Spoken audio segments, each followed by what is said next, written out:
The real world Masters 8, the Masters 8 that could have been, and the powerhouse mystery trainer who wins it all. Let's talk about it, him, and the Game Shark Man.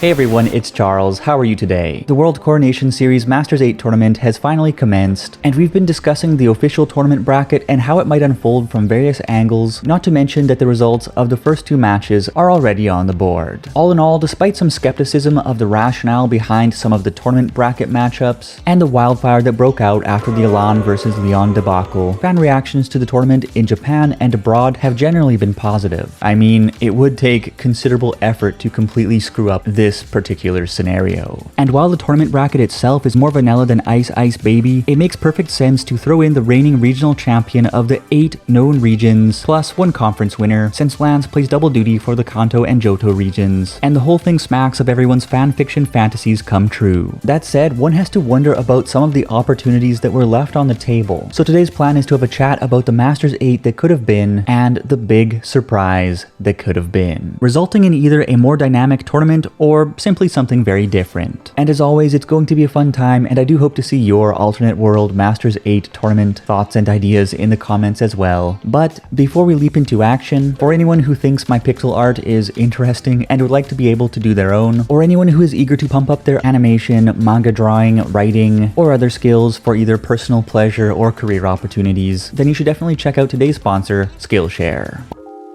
Skillshare is an online learning community with thousands of inspiring classes for creators that is dedicated to helping you improve your skills while deepening existing passions and getting lost in creativity. It's an all-you-can-eat buffet of quality classes on the topics you are actually interested in, and better yet, the first 1,000 people to use the link in my description box will get a 1-month free trial of Skillshare Premium. One thing I've always wanted to improve is my art, and Skillshare has a ton of amazing art classes, a few of which I have talked about in the past, which are certainly worth getting into to beef up your skills. Speaking personally, my favorite art form to work with is still pixel art, probably just because I grew up with so many beautiful pixel art games that are now considered retro. And Skillshare has a number of chef's kiss quality classes that you need to check out if you want to start creating avatars, content for video games, or assets for videos like me. For beginners, I recommend Simon Sanchez's Introduction to Pixel Art to get into making cool stuff ASAP, as he concisely covers all the basics you will need to get started on the right foot, from color theory to animation to character and environment creation for video games. I always love to see the art that comes out of the community, so whenever you make something, go ahead and drop me a tweet, as I would love to see what you're up to. And of course, there are thousands and thousands of other awesome classes to level up with on Skillshare, so be sure to click the link in the description box to claim your free trial of Skillshare Premium. Thanks again to Skillshare for sponsoring this video, and with that said, let's get back to the chat.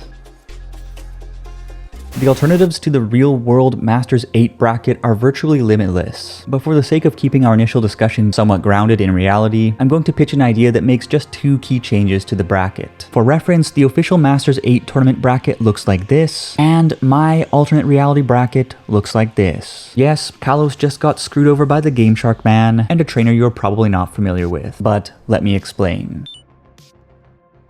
When we found out that Elan would be in the Masters 8, everyone was so stoked to see a tournament opening match between Elan and Ash, in which Ash could finally bring closure to the rivalry that derailed his league run back in Kalos. Instead, we got a watered-down 3v3 match between Leon and Elan, in which Elan was rendered completely ineffectual, and that match served its function well enough, but its execution was rather questionable, and there didn't seem to be any point to specifically bring Elan back for a pie in the face, when literally anyone else could have functioned just as well as the sacrificial lamb. But unlike Elan, who actually enjoys considerable popularity to this day, despite poking Ash's Lumiose Conference sandwich full of holes, Tobias is almost universally hated for blowing out Ash's entire team with just 2 Pokemon in a battle so blatantly contrived to end his league run that they may as well just have had him DQ'd for forgetting to wear his pants. Accordingly, an open round in which Ash and his boys run amok on Tobias would have righted the wrongs of the Lily of the Valley Conference while showing just how far Ash has progressed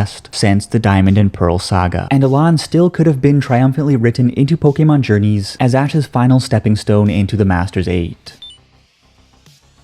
Either Lance or Diantha were easy options to cut from a modern day popularity perspective, but I'm sure many fans will question why I did not remove Iris instead, and that is because 1, she is quite a bit more popular than people will tell you, 2, I like the concept of Ash coming up together with a friend he has traveled with, and 3, I like Iris. But regardless of whether Lance, Diantha, or Iris were cut, the whole point here is to make way for a brand new trainer from the Scarlet and Violet region who does not show up until midway through the World Coronation series, but miraculously still manages to crack the top cut. And for the sake of having a Spanish sounding name, which I will probably mispronounce terribly anyways, we will call him Alejandro.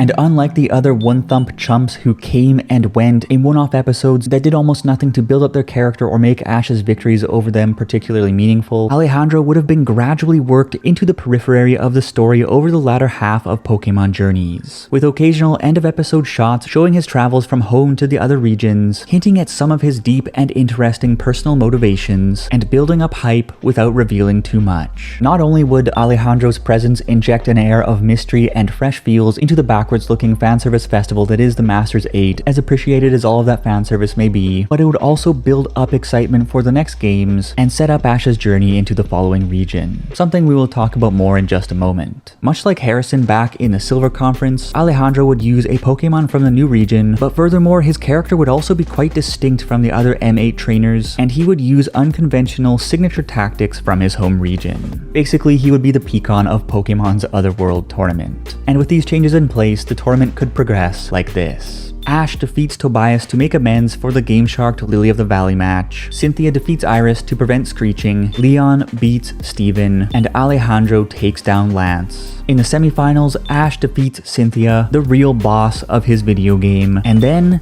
Alejandro defeats Leon in an incredible upset without even using Dynamax, Z-Move, or Mega Evolution. This goes against the Ash versus Leon is a match that has to happen grain of the Pokemon Journeys narrative, but this is the alternate world Masters 8 for a reason. Not to mention that Pokemon Journeys has already neutered Galar to begin with, so why not just take things a step further so that the whole thing is not so predictable. Of course, Alejandro versus Leon would not be a cheap rollover for the sake of establishing power creep like Alan versus Leon. Instead, it would be a tough as nails battle that does justice to Leon's character, his Charizard, and his Dynamax mechanic, while showing that even the champion can be defeated if caught off guard by unconventional techniques. Furthermore, we could still see Ash versus Leon at some point by having Leon either 1, function as Ash's valued training partner in preparation for the finals, or 2, give Ash a series and exhibition match in which they tie or Ash emerges victorious. As for the finals would be a lightning hot battle that goes down to the wire, with Alejandro either leaning on a variant of Aura or no recognizable battle gimmicks at all. And the outcome could be written in one of 2 ways. 1, Ash narrowly loses to Alejandro and decides to follow him to the Scarlet and Violet region to learn more about his mastery of Aura or unique approach to battling, or 2, Ash narrowly beats Alejandro and then does the same. I don't know if 2 would be quite as believable as 1, but it would prevent riots in the streets. So let me know which option you think is preferable. Either way, the idea behind this Dark Horse character is to make the end of Pokemon Journeys as fresh and exciting as the beginning, to set up the next region, and to actually give Ash a strong source of motivation to continue his travels. In the past 2 generations, Ash just showed up somewhere without a goal in mind, and things developed from there out of sheer happenstance. That was a-okay, but this time I would like to see him move forward with intent, and this is one fun way of going about it. As one last remark, it would probably be even better if the tournament bracket simply ran as is, and a mystery character like Alejandro was instead brought in to beat Ash in a series and exhibition match after he wins the Masters 8 tournament to the delight of fans. It would check off all the boxes. But my main goal today was just to shake things up and get people thinking, and to use the scenario to frame some of my thoughts about the Masters 8 tournament itself. So I hope you enjoyed the adjustments I made for this alternate world Masters 8, and while I did keep the changes fairly conservative to more or less fit into the Pokemon Journeys narrative, how would you set up the Masters 8 tournament if you could make any changes that you wanted to make? What kind of existing characters would you bring in from other regions? What kind of new mysterious characters would you create? And